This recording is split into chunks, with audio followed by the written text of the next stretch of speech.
রহমান রহিম, Jamuna garments training সেন্টারের পক্ষ থেকে আমি রাজু খান আপনাদেরকে স্বাগত জানাই। আমি আজকে দেখব ওভারলক মেশিনে কিভাবে ফ্রন্ট রাইট সেলাই করতে হয়।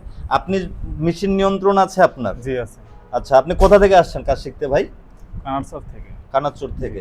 এ ভাই এখানকার স্থানীয়, কাজ শিখতে আসছে আমার এখানে যমুনা গার্মেন্টস ট্রেনিং সেন্টারে। আমরা দেখব আজকে ফ্রন্ট রাইজ কিভাবে ওভারলক করতে হয়। এই যে এটা হচ্ছে ফ্রন্ট রাইজ। জি। ওভারলক মেশিন যদি নিয়ন্ত্রণে থাকে, নিয়ন্ত্রণে থাকলে যে কাজটাই আমাদেরকে করতে দিবে ওই কাজটাই করতে পারবো। জি। তাতে তো আমাদের কোনো সমস্যা নাই, আছে? জি না। হ্যাঁ, এই যে এখান থেকে শুরু করে এখান পর্যন্ত দেন, সিলাই দেন,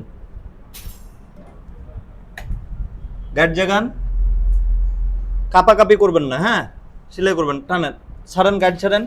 হ্যাঁ, এই যে এই কাপড়টাকে এইভাবে টানে ধরবো, নেন, চালান চালান চালান।